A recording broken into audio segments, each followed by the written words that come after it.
Our daughter is a thief, and we have proof. That's what my father said, standing at the head of the Thanksgiving table, in front of 30 relatives, holding a white envelope like it was a verdict he'd been rehearsing for weeks. He slid it across the table to me. A court summons. Every eye in that dining room locked on my face. My mother was already crying, her favorite weapon, loaded and ready. I looked at the envelope. Then I looked at my father. And I smiled.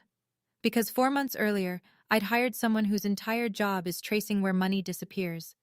And what they found didn't just clear my name. It blew apart a lie my parents had been building since the day my grandfather died. Before I go on, please take a moment to like and subscribe, but only if you genuinely connect with this story. Drop your location and local time in the comments. I'm Ophelia, I'm 32, and I'm a registered nurse from a small town in Georgia. Now let me take you back 8 months, to the week my grandfather Earl Palmer was buried. My grandfather Earl Palmer died on a Tuesday in March. He was 84. Pneumonia, they said. Quick, at the end. I drove 3 hours from my apartment to the funeral home in Dawson, Georgia. Population 4,000, give or take. The kind of town where everyone knows your maiden name and your credit score. I grew up there. My grandfather raised me half the time. He taught me to read sitting on his porch. Took me fishing every summer at Lake Blackshear until I was 15 and thought I was too cool for it. When I got accepted into nursing school, he mailed me a card with a $50 check inside. The memo line said, "Proud of you, Ophi," but the last 3 years of his life, I barely heard from him. I called. He didn't answer. I sent letters, birthday cards, photos from work, a Christmas note every December. Nothing came back. No reply. No returned mail either. Just silence. I told myself he was getting older, maybe confused, maybe angry about something I couldn't remember doing. At the funeral, my father Gerald stood at the front of the chapel and delivered a eulogy that could have won an award. Tears in his eyes, voice cracking at the right moments. "My father was the greatest man I ever knew," he said, gripping the podium. I sat in the third row. Nobody asked me to sit closer. After the service, Gerald gathered us in the church hallway. Me, my brother Nolan, a few cousins. He straightened his tie and said, "Dad left everything to me. The house, the savings, all of it. That was his final wish." No one questioned him. I almost didn't either. But something about the way he said it, too smooth, too rehearsed, sat wrong in my chest, like a number on a chart that doesn't match the patient. Let me back up 10 years. I was 22, fresh out of nursing school, working my first job at the county hospital. 12-hour shifts, student loans already breathing down my neck. I was sharing a 2-bedroom apartment with another nurse and eating frozen burritos 3 nights a week. My father called me on a Sunday evening, said he needed me to come to the house. When I got there, he was sitting at the kitchen table with a stack of papers. My mother Denise sat beside him, eyes already red. "We need your help, sweetheart," Gerald said. "Just your signature. The bank needs a cosigner for the mortgage. It's temporary. 6 months, maybe less. Then I refinance and your name comes off." Denise dabbed her eyes. "We could lose the house, Ophelia." So I signed. 6 months became a year became 5, 5 became 10. Every time I brought it up, the conversation went the same way. "Dad, when are you refinancing?" "My credit's not there yet. You want us on the street?" And my mother would cry, every single time, like clockwork. Here's what that signature cost me. I couldn't qualify for my own mortgage.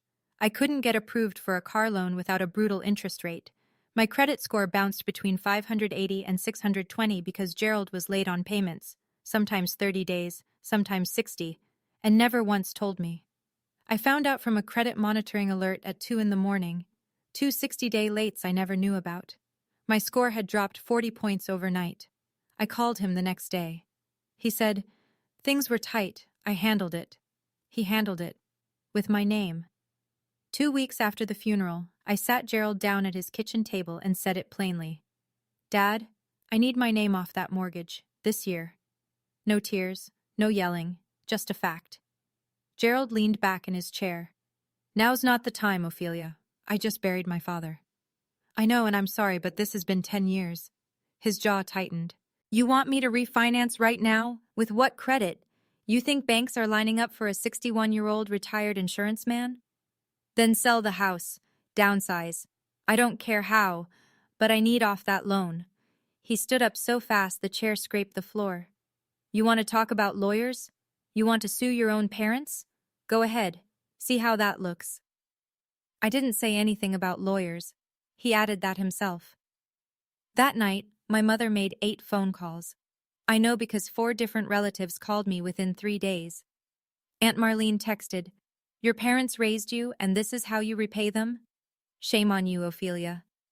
My cousin Megan left a voicemail.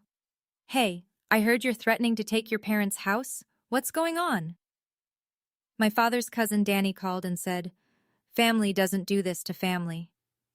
Every one of them had the same version of the story, the version Gerald and Denise fed them. Ophelia is ungrateful. Ophelia wants to take the house. Ophelia is turning on her own parents right after they lost Earl. Nobody called to ask my side. Then Gerald called me one last time. His voice was flat, cold. "You think you're the only one who can play this game? Your grandfather left everything to me, and if you keep pushing, everyone's gonna know what you really did with his money." I had no idea what he meant. I hadn't touched a dime, but he was already building the story. I sat in my car outside the hospital after a 12-hour night shift and did the math on the back of a pharmacy receipt. If Gerald stopped paying the mortgage entirely, which he'd threatened before, during arguments, the bank would come after both of us. Foreclosure. My credit wouldn't just drop, it would crater, below 500, for years. Some hospitals run credit checks on employees. Not all, but some. Mine did. A foreclosure on my record could flag a review. I could lose my job, the only stable thing I had. If I took over the payments myself to protect my credit, $1,800 a month on a nurse's salary in rural Georgia, I'd be broke inside of 18 months. I was already paying rent, student loans, car insurance, groceries. There was no margin. And if I pushed back publicly, Gerald had already poisoned the well. Every aunt, uncle, and cousin believed I was the ungrateful daughter trying to steal her parents' home. Fighting back meant fighting alone. Then I pulled up the mortgage account online. I still had login access from years ago when Gerald asked me to keep an eye on things. That's when I saw it. A new line, a home equity withdrawal. $40,000, taken out 3 months before Grandpa Earl died. Gerald hadn't just kept my name on the mortgage. He'd used my co-signature to borrow more money against the house, without telling me, without my consent. $40,000 I never saw, never approved, now tied to my name. I sat there for a long time. The parking lot was empty. The receipt was full of numbers that didn't add up. He didn't just trap me. He went back to the trap and made it deeper. The rumors didn't start with a bang. They started with whispers. Gerald and Denise began telling family, casually, like it was common knowledge, that I had taken cash from Grandpa Earl's house before he died. "She went over there alone a few times near the end," Gerald told people. "We found the dresser drawer empty afterward, thousands of dollars gone." There was no proof. There didn't need to be. In a town like Dawson, a father's word carries weight. My cousin Travis called me. "Hey, Uncle Gerald said you took some money from Grandpa's dresser? A few thousand? What's that about?" "That never happened, Travis." "Okay, I'm just telling you what he said." That was the pattern. Nobody accused me directly. They just passed along what they heard. And every time I denied it, I sounded more defensive, which made me sound more guilty. At church the following Sunday, First Baptist, where my family had attended for 30 years, a woman named Mrs. Gentry looked right at me, then turned her back and walked to the other side of the fellowship hall. She didn't say a word. She didn't have to. At work, a nurse on my unit pulled me aside. "Everything okay at home? I heard something from my neighbor about your family and some legal stuff." It was leaking into my professional life now. That's when it clicked. Gerald wasn't just covering his tracks. He was building a narrative. If anyone ever questioned the inheritance, he wanted the whole town already primed to believe one thing: Ophelia is the thief. But he slipped. He mentioned the dresser drawer. Specific. Too specific. How did he know Grandpa kept cash in a dresser drawer? Unless he'd been in that drawer himself. I drove 45 minutes to the county courthouse on my day off, parked in the back lot, walked in wearing scrubs I hadn't changed out of because I'd come straight from a shift. The clerk at the probate office was a woman named Diane, with reading glasses on a beaded chain. I told her I needed a copy of the probate file for Earl James Palmer, deceased March of this year. Relation? She asked. Granddaughter.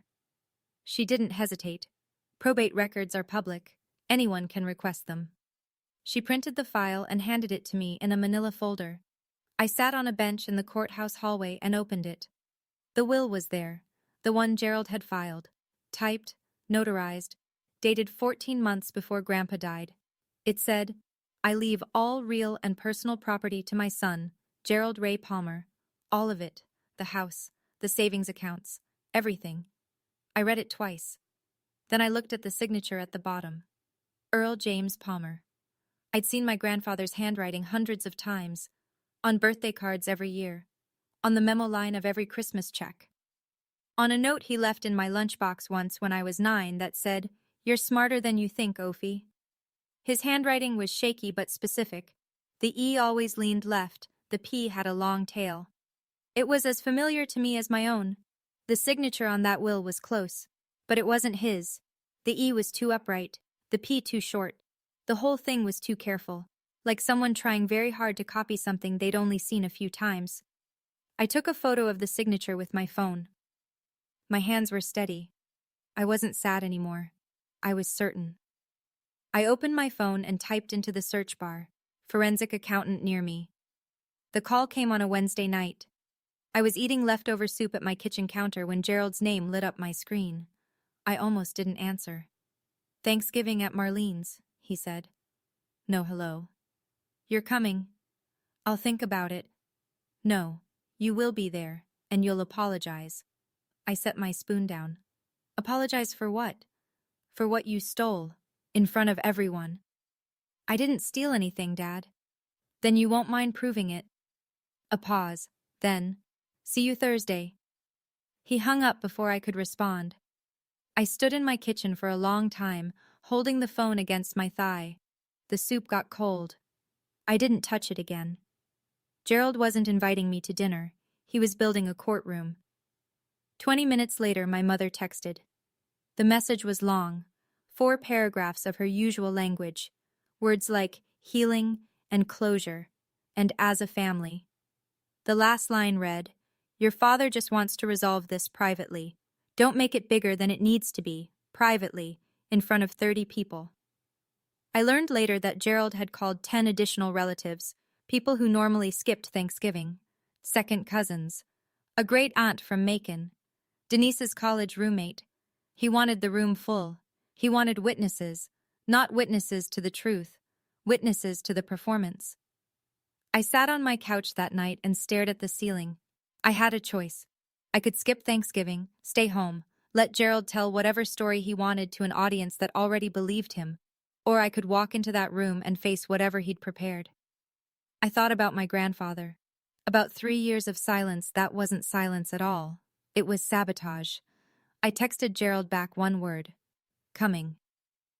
Denise called Nolan the next day.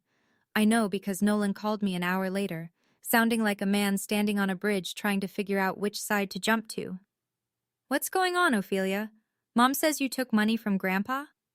"Did you ever see me take anything, Nolan?" A beat. "No." "Did I ever mention Grandpa's money to you? Ever?" "No, but Mom's really upset." "Mom's upset because I asked Dad to refinance the mortgage. That's all this is." He went quiet. Nolan was 28, an electrician, lived 12 minutes from our parents. He'd watched me carry that mortgage for a decade without complaining. He knew what it cost me. He just never said anything about it, because in our family, you didn't question Gerald. You absorbed it and moved on. "They want me to stand with them at Thanksgiving," he said. "Mom said the family needs to be united." "United against who? Me?" He didn't answer that. "I'm not asking you to pick a side, Nolan. Just keep your eyes open." More silence. Then quietly. "I'll be there, but I'm not giving any speeches." I told him that was enough. We hung up, but something stuck with me. The pause before he said no, when I asked if he'd seen me take anything. It wasn't the pause of someone uncertain about the answer.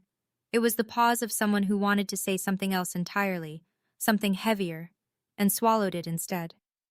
I didn't push. I figured if Nolan had something to tell me, he'd find the moment. I just didn't know the moment was already 2 months old, sitting in his phone, recorded in a kitchen he was never supposed to be in. Linda Marsh had an office above a hardware store in Cordelli, 20 minutes south of Dawson. Forensic accountant, 15 years of experience tracing money through estates, divorces, and small business fraud. I found her through a Google search at 2 in the morning and booked the appointment before I could talk myself out of it. She was calm, gray hair, reading glasses, a desk covered in folders. She didn't react when I told her the story. She just took notes. 4 months later, 2 weeks before Thanksgiving, I was back in her office. She placed a bound report on the desk between us. The signature on the filed will doesn't match, she said. I compared it to 17 other verified documents, tax returns, bank cards, a vehicle title from 2014. It's not his hand. You're sure? I'm sure. She flipped to the financial section. Earl's savings account held $280,000 at the time of his death. The house appraised at roughly $190,000. Total estate value, approximately $470,000. After probate closed, Gerald withdrew $350,000 across several transactions. Linda had mapped every dollar. $120,000 paid off Gerald's personal credit card debt. $85,000 went to an outstanding truck loan. $60,000 was transferred to an account under Denise's name. $45,000 paid a contractor for home renovations. $40,000 was pulled in cash, untraceable. I stared at the numbers. He forged the will, I said, and took $350,000. Linda nodded. Do you want me to compile this into a formal report? Because once I do, this becomes something you can't walk back. I didn't hesitate. Do it. She closed the folder. I'll have it ready in 10 days. 10 days. That would be 3 days before Thanksgiving. $350,000. That wasn't desperation. That was a plan. My grandfather used to mention his sister Ruth now and then, usually in passing. Ruth's got more sense than the rest of us combined, he'd say, shaking his head like it was both a compliment and a complaint. Ruth Palmer, 74, lived alone in a clapboard house in Americus, 40 minutes south. She hadn't come to a family dinner in 9 years, some falling out with Gerald that no one explained and everyone accepted. I found her number in Grandpa's old address book, which I'd kept in a shoebox after the funeral. I called on a Thursday evening, half expecting the line to be disconnected. She picked up on the second ring. Mrs. Palmer? This is Ophelia, Earl's granddaughter. Silence. Long enough that I thought I'd lost the connection. Then softly. Earl told me you'd call one day. The air left my lungs. What do you mean? Your grandpa gave me something 3 years ago, told me to keep it safe, said if anything went wrong after he passed, you'd come looking. She invited me to her house that Saturday. I drove down with my heart beating so hard I could feel it in my fingers. Ruth met me at the door. She didn't hug me. She just looked at me for a long moment, then handed me a yellowed envelope. Inside was a handwritten will. Earl's real handwriting. Shaky, leaning, unmistakable. Witnessed by 2 neighbors, dated 5 years before his death. The contents were simple. Everything divided equally among 4 grandchildren, Ophelia, Nolan, Travis, and Megan. I looked up at Ruth. She sat down heavily.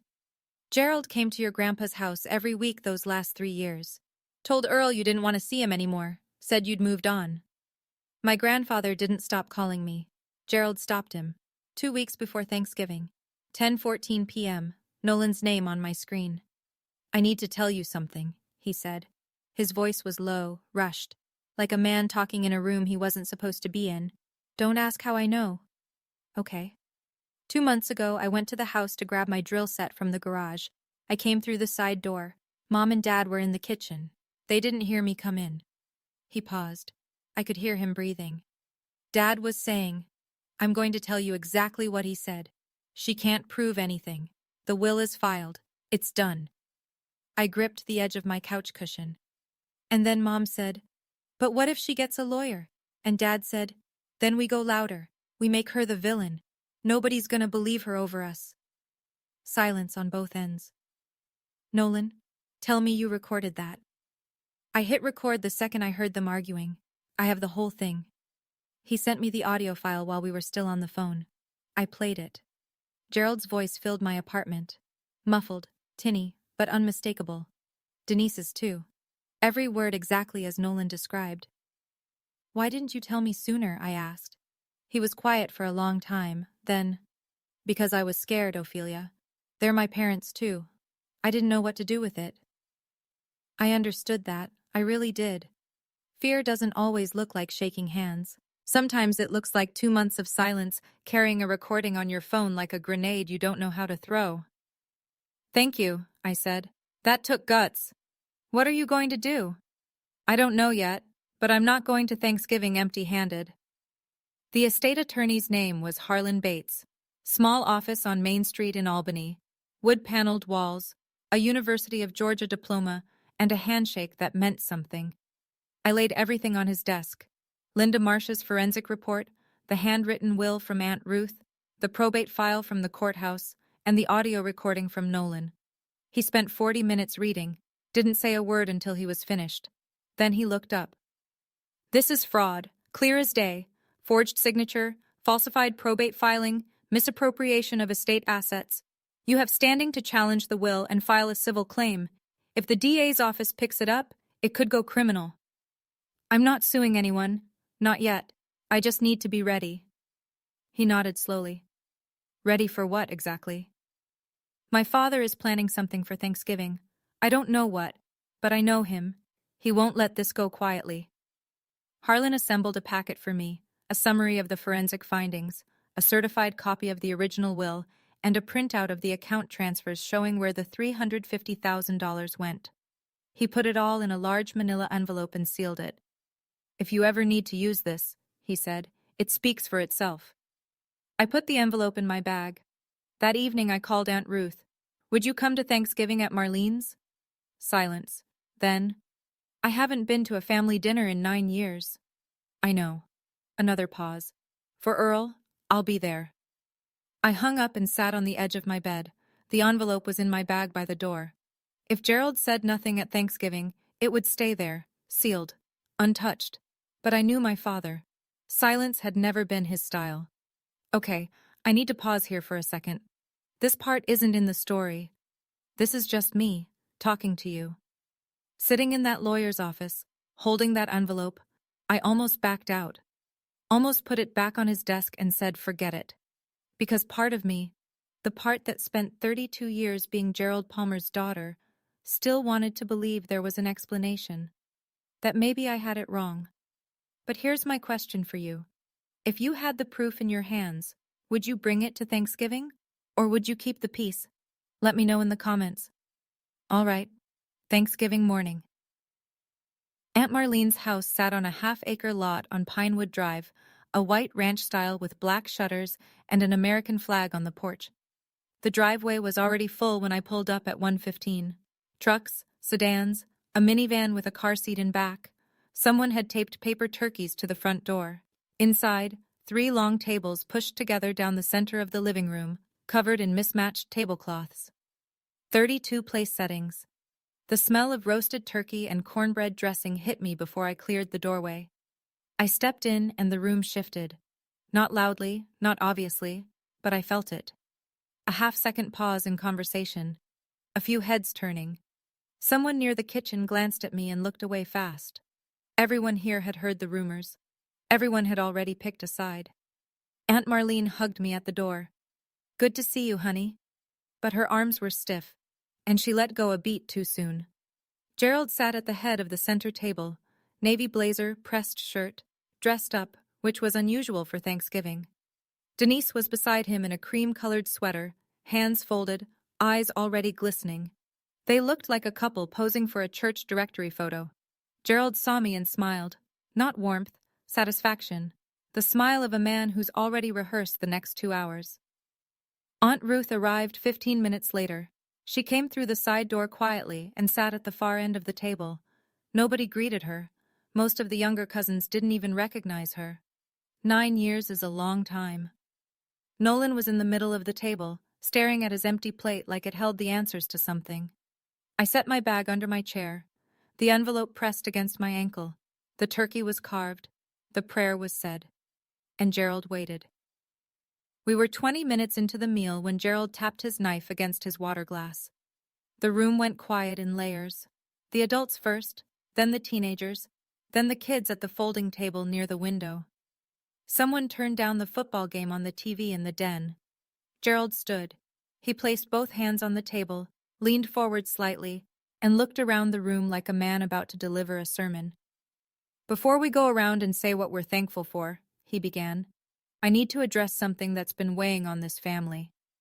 My pulse climbed, but I didn't move. He looked at Denise. She dabbed her eyes with a napkin, right on cue. "Most of you have heard the rumors," Gerald continued. "I wish I didn't have to do this publicly.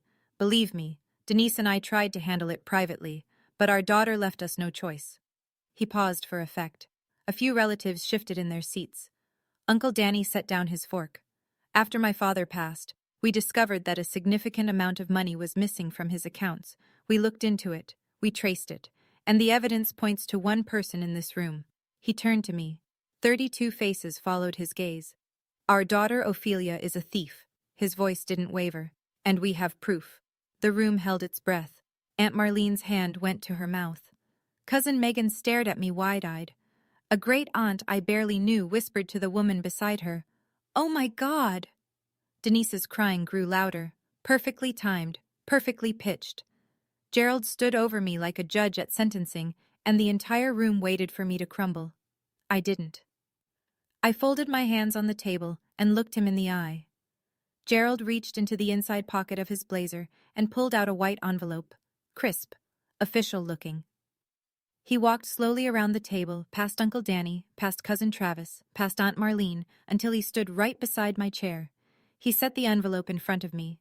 "This is a court summons," he said, loud enough for every person in the room. "We are suing you for the return of our father's money." I picked it up. The room was so quiet I could hear the kids whispering at the folding table. I opened the flap and pulled out the document inside. It looked real. At first glance, a header with the county court's name, a date, a defendant line with my full legal name, a signature at the bottom from someone I'd never heard of. But I'd spent 4 months sitting across from a lawyer. I knew what a real summons looked like.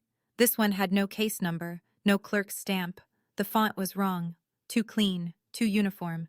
It was printed on regular copy paper, not filed stock. It was fake. Gerald had someone mock this up to scare me in front of 32 witnesses. I looked at the document. Then I set it down, gently, next to my plate. Uncle Danny leaned forward. "Gerald, if you need legal support, I know a good attorney." A cousin's wife was shaking her head. Aunt Marlene looked like she might cry. Denise was still going, real tears now, mixed with the performance ones, impossible to tell apart. Gerald crossed his arms and waited. He expected me to deny, to cry, to beg, to storm out. That was the script. That was the version of me he'd sold to everyone in this room. I looked up at him. "Are you done?" I stood up, slowly, no rush. I smoothed the napkin on the table beside my plate like I was finishing a meal at a restaurant. Every person in that room was watching. The football game was muted now. Even the kids at the folding table had gone silent. "I want everyone here to remember something," I said. My voice was steady. I wasn't performing. I was past that. "I didn't start this.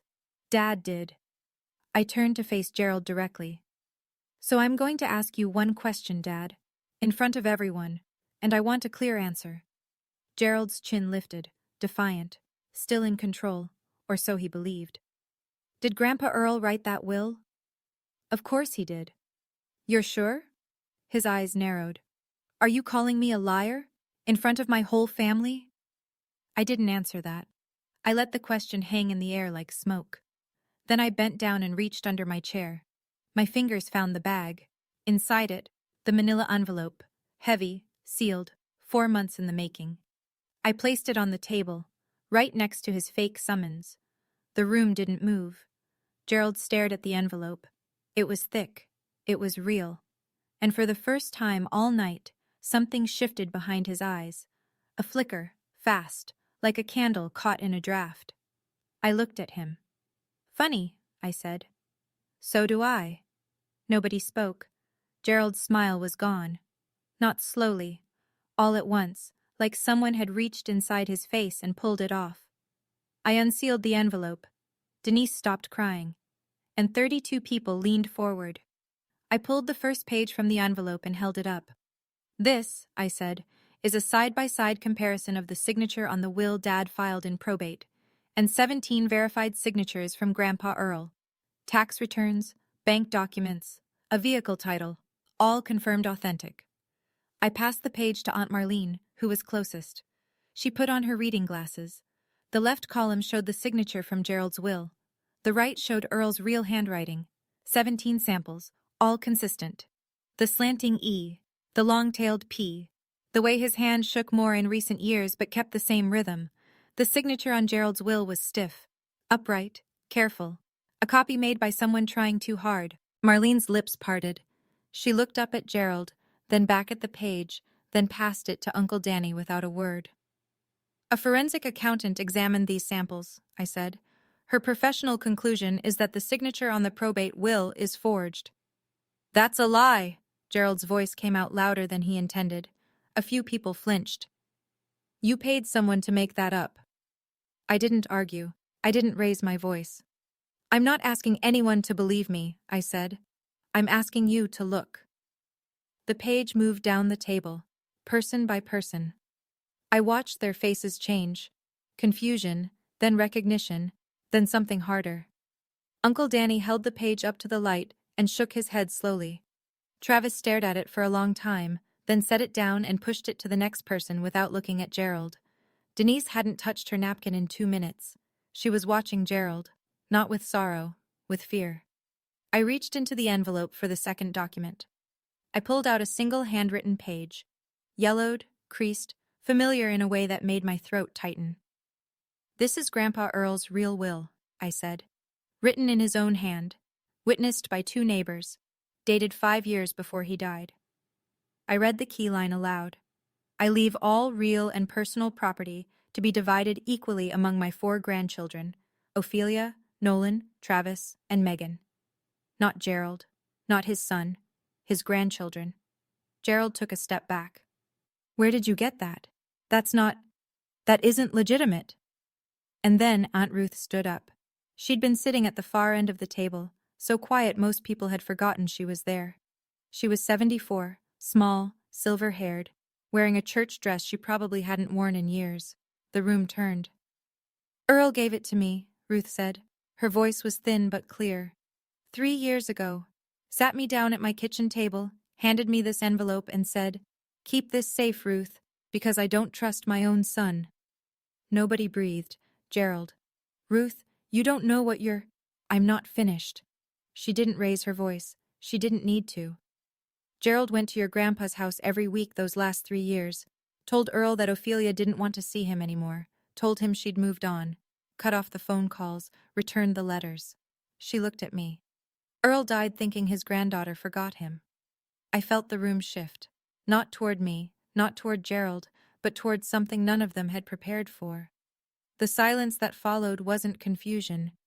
It was the sound of 32 people recalculating everything they'd been told.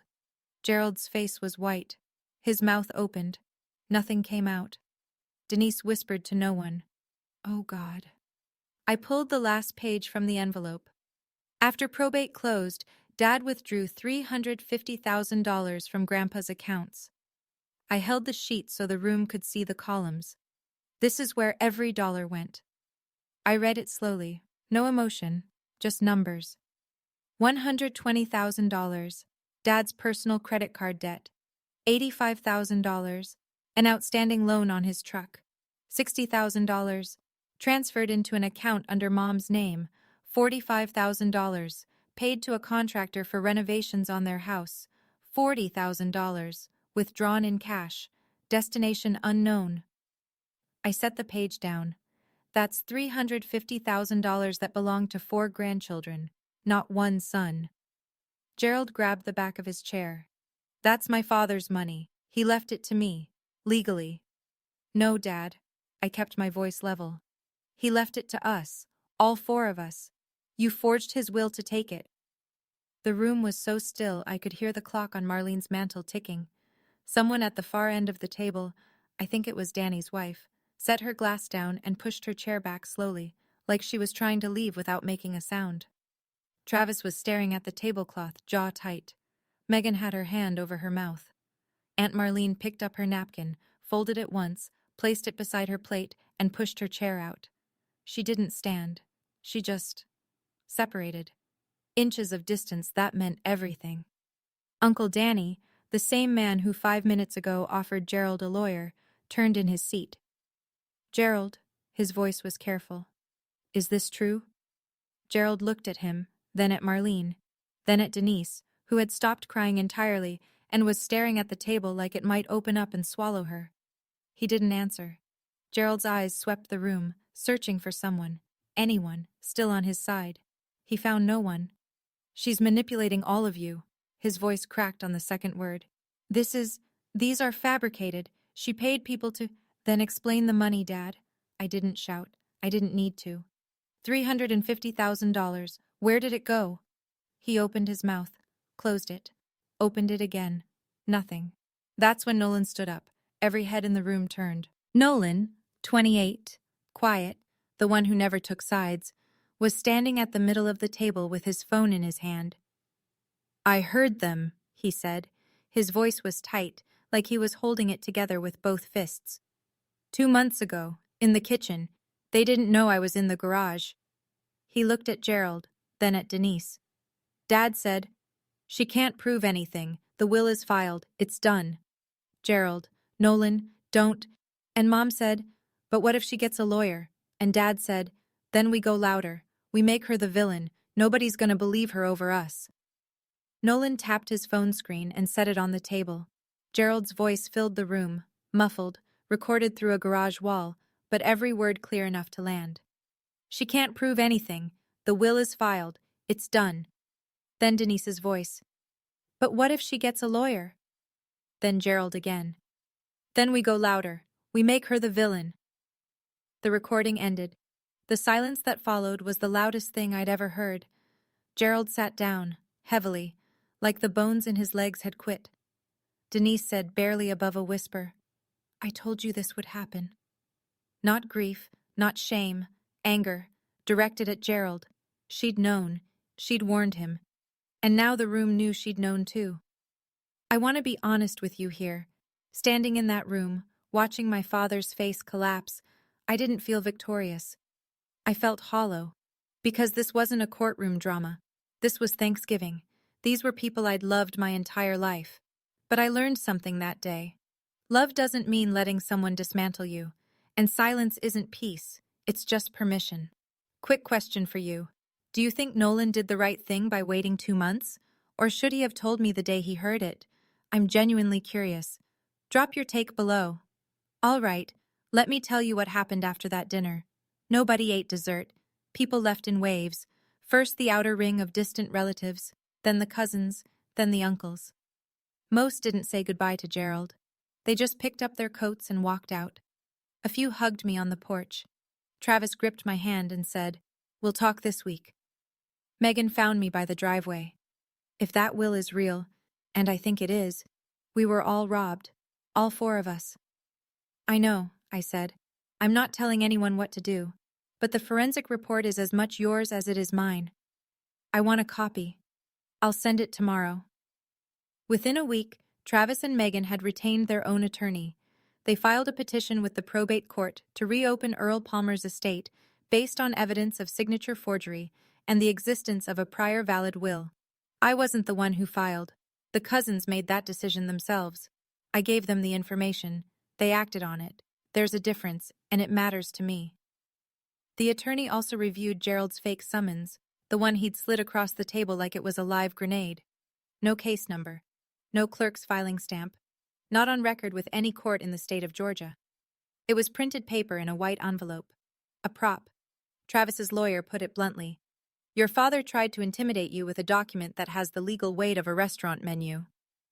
Gerald hadn't filed anything. He'd staged a performance with a piece of paper that wouldn't survive 10 seconds in front of a judge. He tried to scare me into silence using a fake. But the real paperwork, the kind that actually holds up. That was in my envelope. Harlan Bates sent a certified letter to Gerald Palmer on a Monday, 9 days after Thanksgiving. The letter was straightforward. Ophelia Palmer demands that Gerald Palmer refinance the mortgage on the property at 412 Talmadge Road and remove her name as co-signer within 60 calendar days. Failure to comply would result in a civil lawsuit for damages related to unauthorized use of her co-signature, including the $40,000 home equity withdrawal she never consented to.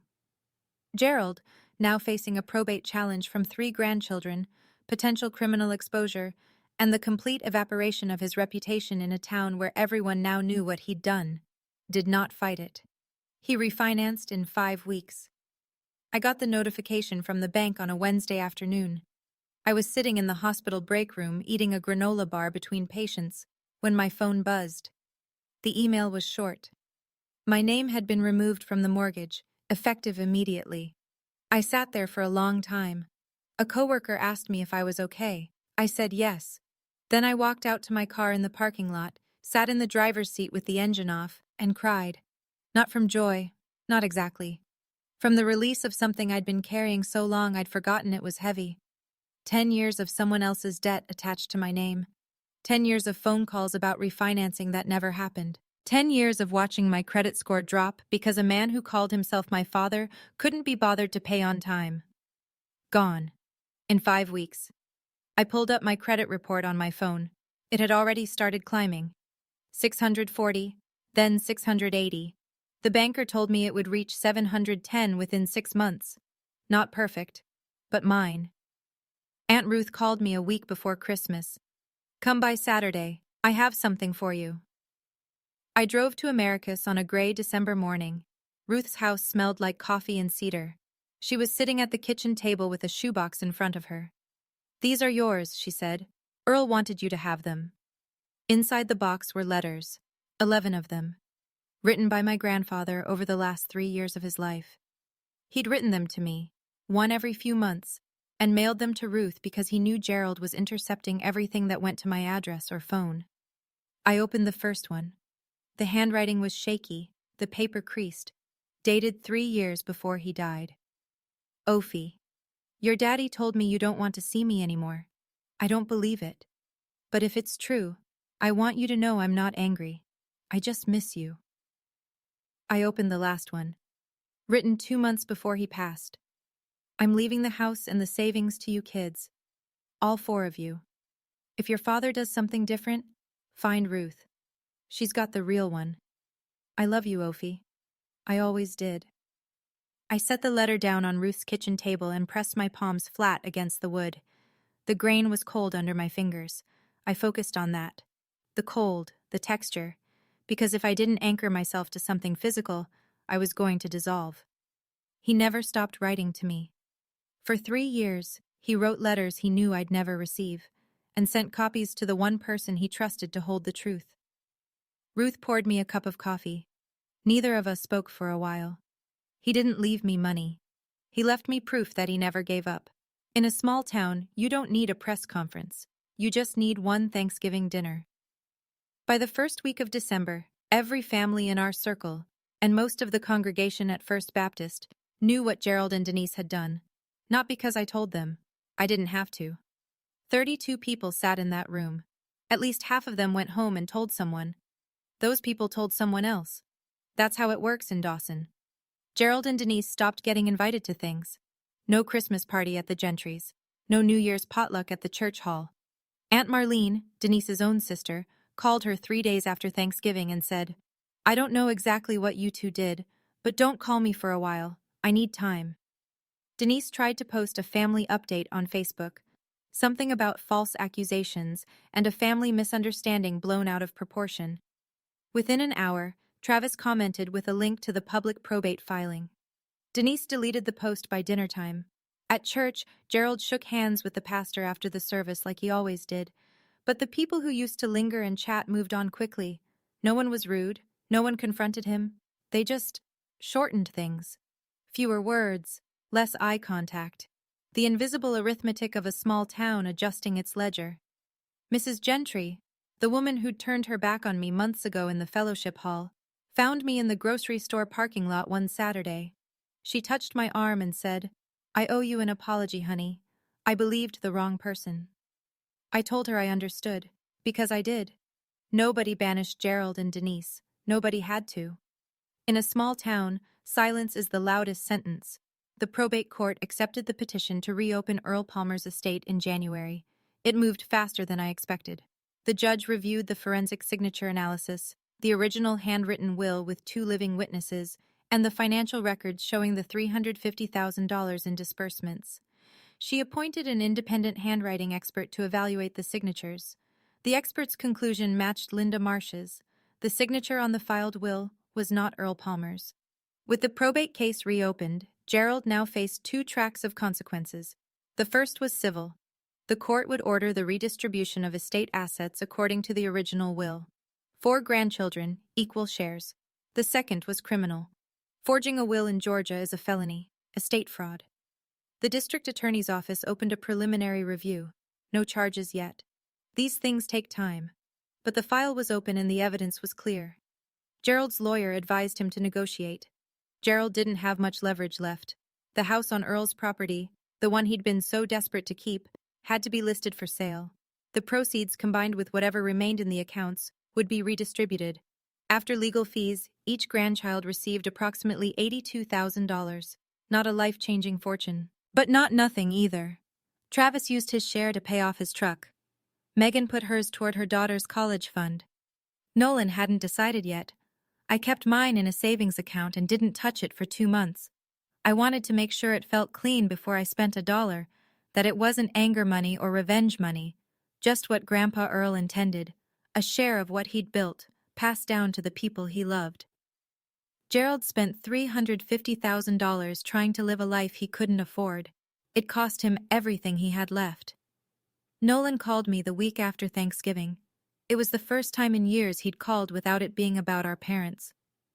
"I'm sorry I didn't tell you sooner," he said. "You told me when it mattered. That's enough." We started meeting every Sunday morning at a diner on Route 19, a little place called Millie's with cracked vinyl booths and bottomless coffee. We'd sit for an hour, sometimes 2.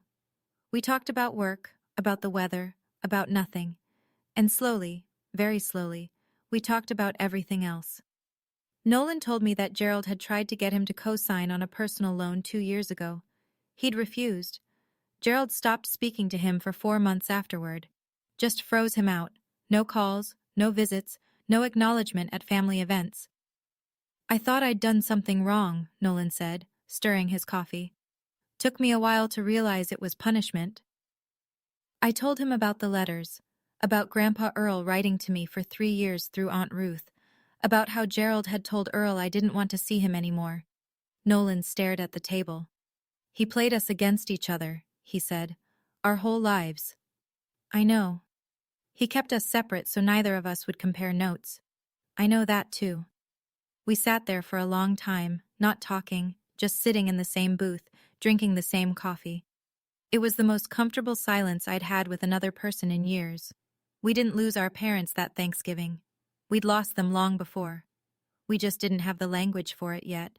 What we found, sitting across from each other in a diner on Sunday mornings, was something we hadn't had since we were kids, each other. 2 months after Thanksgiving, my phone rang at 8 in the morning. My mother's number.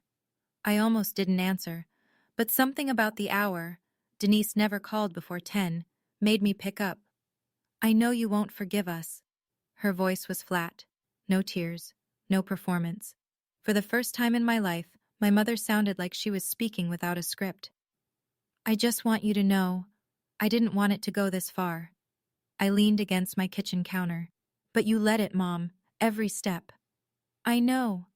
You called 8 relatives and told them I was a thief. You sat next to Dad while he waved a fake summons in front of our family. You helped him cut me off from my own grandfather." Silence. Long enough that I checked if the call had dropped.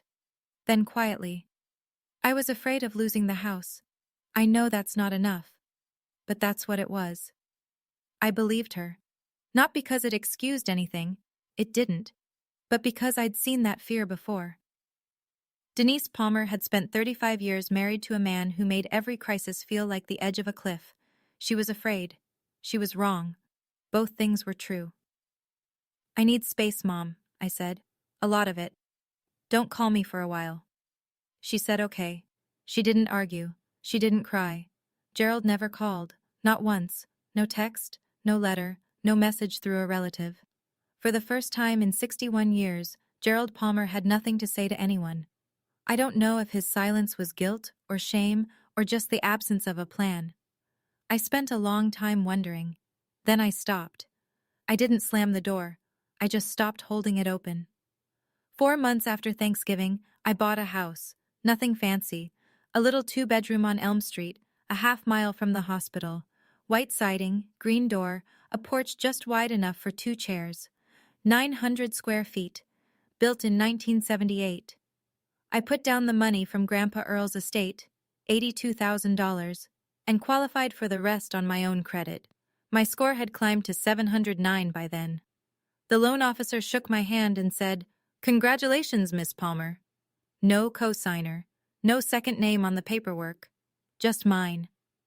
The first night, I sat on the living room floor with a pizza box and a glass of sweet tea and looked at the bare walls. No furniture yet, no curtains, just clean carpet and the hum of a refrigerator I'd bought off Craigslist. I hung one thing that night. A framed photo of Grandpa Earl standing at Lake Blackshear with a fishing rod in one hand and a grin so wide you could count every one of his remaining teeth. I set it on a nail above the fireplace and stepped back. "Not bad, Grandpa," I said to the empty room. The next morning, I went to work at the hospital. Same shift, same scrubs, same parking lot where I'd once sat calculating how long until my father's debt crushed me. The math was different now. Rent was a mortgage, my mortgage, and the numbers worked. They finally worked. I visited Aunt Ruth every Saturday. She made coffee.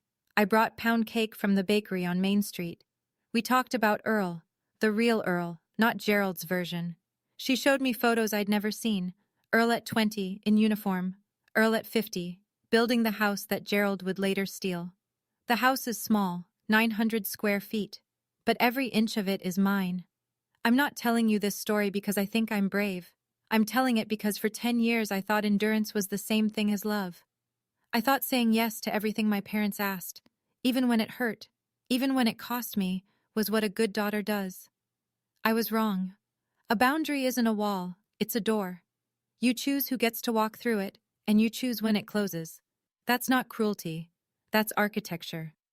If you're in a situation like mine, if someone in your family is using love as currency, trading affection for compliance, making you feel guilty for protecting yourself, I need you to hear this. Saying no doesn't make you ungrateful. It doesn't make you cold or selfish or whatever word they reach for when they're losing their grip. It makes you someone who decided their own life matters. And if you have grandparents who are still here, call them. Not next week. Today. Don't let anyone else control that relationship. Don't let someone else decide what your grandparent knows about you or what you know about them. I lost 3 years with a man who loved me because my father decided I didn't deserve to know it. I can't get those years back. No amount of money fixes that. Do I still love my parents? Yes. I carry it the way you carry a scar. It's part of you, it shapes you, but you don't let it dictate where you walk. I just love myself more now. And that's not a sin. It's not betrayal. It's the bare minimum that took me 32 years to learn. I didn't win a war. I just stopped being a casualty. Here's where things stand today. The probate case is still working through the court. Gerald hasn't been charged criminally. The district attorney is reviewing the evidence, and these things move slowly in rural Georgia. I'm not pushing for it. If it happens, it happens. I've handed over what I have, and the system will do what the system does. Gerald and Denise still live in the house on Talmadge Road. They refinanced it clean. My name is gone. But the house feels smaller now, I imagine. Fewer people come by. Fewer calls to answer. The world they built with borrowed money and borrowed trust has contracted to the size of a kitchen table for 2. Nolan came over last weekend to help me paint the living room. He brought a pepperoni pizza and 2 cans of primer. We got more paint on ourselves than on the walls, but we got it done. We sat on the drop cloth afterward, eating cold pizza and not talking about our parents. We don't need to anymore. Aunt Ruth sent me something last week, a photograph I'd never seen. Earl holding me when I was 3 years old, at what looks like a 4th of July picnic. He's laughing. I'm holding a sparkler with both fists. On the back, in his handwriting, Ophi, Grandpa's proud of you. I taped it to the refrigerator, right next to my nursing license. My father tried to rewrite my grandfather's story. He forged a signature, stole a legacy, and silenced a dying man's wishes. He nearly rewrote mine too. But the truth, like a real signature, can't be forged. Not when the right people keep the original safe. That's my story. Thank you for staying all the way to the end. It means more than you know. If this hit close to home, if you've ever had to choose between keeping the peace and keeping your dignity, I'd love to hear from you. What would you have done at that Thanksgiving table? What would you have said? Drop it in the comments. And if you want another story like this one, there's one in the description that I think will stay with you just as long. Like, subscribe, and I'll see you in the next one.